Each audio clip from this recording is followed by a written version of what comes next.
Bonjour à tous. Aujourd'hui, je vais rendre hommage à un homme. C'est un républicain, un grand défenseur de la laïcité, un grand humaniste. Il s'est présenté comme député, il s'est présenté comme sénateur. Voilà, ça vous fait peut-être penser à quelqu'un, mais ce n'est probablement pas la personne à laquelle vous pensez dont je vais vous parler, parce que la personne dont je vais vous parler est quasiment inconnue, sauf chez nous, sauf à l'endroit où je suis né, dans le bourg de Sardan, où cet homme-là est une légende, carrément une légende. Ce monsieur s'appelait Alphonse Vincent. Il était né en 1880, vous voyez, c'est pas tout jeune, et il était médecin. Il a exercé comme médecin à Sardan, donc, qui est un bourg de la Creuse. Sardan qui est un petit peu connu grâce à Claude Chabrol, qui avait une maison de famille là-bas, une maison qui est toujours d'ailleurs, qui appartient toujours à sa famille, et où il a tourné son tout premier film, Le Beau Serge, en 1957. Bon, ça c'est pas mon sujet, c'est pour situer Sardan. Donc, Alphonse Vincent était médecin.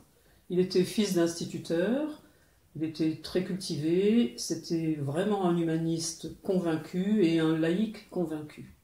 Et on le surnommait le médecin des pauvres. Il a commencé à exercer en 1918, juste après la Première Guerre, et à cette époque-là, pas de sécurité sociale. Vous savez que la sécurité sociale est née après la Deuxième Guerre mondiale. Donc à ce moment-là, pas de sécu. Quand on était pauvre, on ne pouvait pas se soigner. Et Alphonse Vincent, lui, ne faisait pas de différence entre les riches et les pauvres. Il soignait tout le monde. Si vous pouviez payer, vous payez. Si vous ne pouviez pas, il ne demandait pas d'argent. Vous connaissez les gens qui étaient pauvres, ceux qui ne l'étaient pas. Et même mieux que ça, ma tante m'a rappelé, parce que j'en ai parlé avec elle l'autre jour, elle m'a rappelé que non seulement il ne faisait pas payer les pauvres, mais quand il y avait... C'est bien que le médecin vienne, mais il faut prendre des médicaments. Et les gens n'avaient pas les moyens de s'acheter non plus les médicaments. Donc il laissait un petit peu d'argent comme ça sur un coin de table, mine de rien, pour que les gens puissent aller s'acheter leurs médicaments. Alors moi j'ai entendu parler de lui quand j'étais petite, chaque fois qu'on était un petit peu malade, ma grand-mère nous rappelait l'existence de ce docteur Vincent, que bien sûr moi j'ai pas connu. Pour ma grand-mère, il y avait deux personnes qui pouvaient être des modèles, qui pouvaient être des gens admirés et admirables. C'était Jean Jaurès et ce docteur Vincent. Alors comme c'était un homme très cultivé, qui était très engagé politiquement, il est devenu maire de Sardan, il a eu aucun mal à se faire élire maire de Sardan, et il est devenu aussi conseiller général socialiste, bien entendu, de la Creuse. À l'époque, socialiste, ça voulait dire quelque chose, le mot social voulait dire quelque chose. Ça n'a rien à voir du tout avec les socialistes d'aujourd'hui. Le socialiste de l'époque, c'était l'insoumis d'aujourd'hui. Si on regarde le niveau politique, c'était ça. C'était ce que sont les insoumis aujourd'hui, c'était ce qu'étaient les socialistes à l'époque. On voulait le même monde qu'eux souhaitaient avoir. Alors, le docteur Vincent, comme il était bien parti en politique, il s'est dit « je vais me lancer à me présenter comme député et comme sénateur ». Mais là, ça n'a pas marché.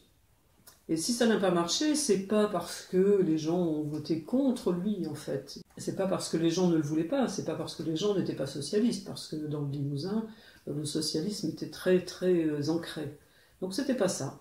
Mais les gens allaient le voir et lui disaient « tu sais, on est désolé, mais tu peux bien te présenter comme tu voudras, mais on votera pas pour toi. Parce que si on vote pour toi, tu vas t'en aller à Paris et puis tu seras plus là et tu pourras plus nous soigner. Donc on a besoin de toi ici et on ne votera pas pour toi. » Voilà, donc il a continué à soigner les gens et il n'a pas été élu ni sénateur ni député, ce qui est probablement très dommage. C'est dommage que les Sardentais ont été égoïstes en fait, mais ils tenaient tellement à leur médecin qu'ils ne voulaient absolument pas qu'il s'en aille.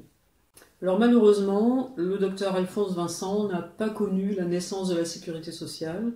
Il était né en 1880, il aurait pu être encore vivant en 1945, mais malheureusement non, parce que comme beaucoup de gens qui se donnent pour les autres, il n'a pas fait assez attention à lui, et au lieu de faire soigner une appendicite qu'il avait, il a laissé traîner, bien qu'un de ses collègues lui avait dit viens, je vais t'opérer, je vais faire ce qu'il faut. Non, il ne l'a pas fait, et il en est mort. Il est mort d'une péritonite en 1935, il n'avait donc que 55 ans.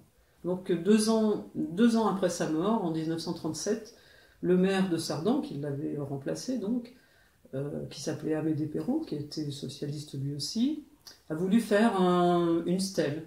Donc ils ont fait une souscription populaire et ils ont fait une très belle stèle qu'on voit toujours et qui se trouve sur la place qu'ils ont nommée maintenant, la place du docteur Vincent. C'est juste à côté de l'église. Lui qui n'était pas croyant, on l'a mis juste à côté de l'église. Je ne sais pas qui a eu cette idée-là, mais enfin, ça se trouve comme ça. Cette stèle, elle est en granit, en Creuse c'est le granit. De chaque côté, on a 2 bas-reliefs en bronze et au centre, le buste du docteur Vincent. En 1942, avec le régime de Vichy, le buste a été confisqué et il a été coulé pour faire des armes pour les Allemands, malheureusement.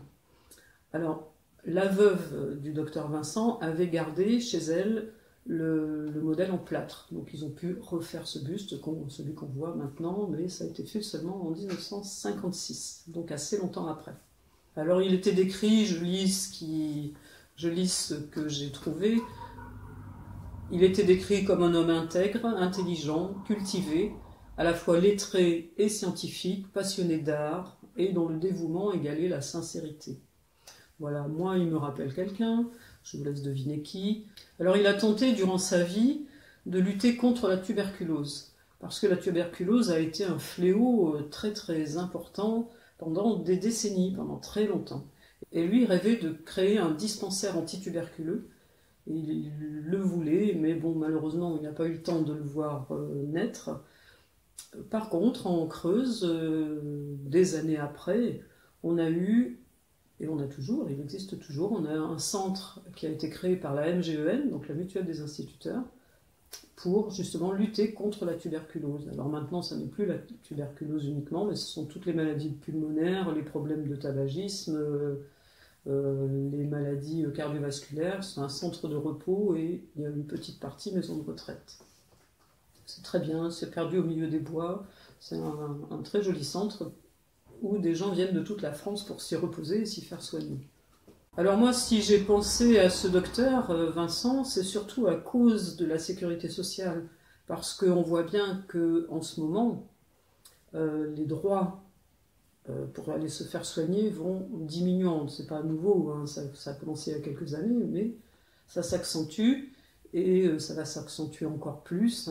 Alors il faut espérer qu'il y aura beaucoup de gens comme ce docteur Vincent. Malheureusement, ça ne court pas les rues, ni à cette époque-là, ni maintenant. Des gens complètement dévoués aux autres, il n'y en a pas tant que ça.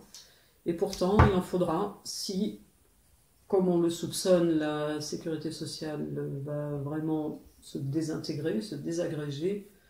Donc, certaines personnes n'auront pas d'autre solution que de trouver des médecins qui travailleront pour rien.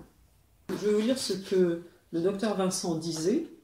Il avait prononcé cette phrase en 1933 devant le recteur d'académie, dans une assemblée générale. Il leur disait « Vous, maîtres de nos écoles, et nous, militants laïcs, nous sortons des rangs du peuple.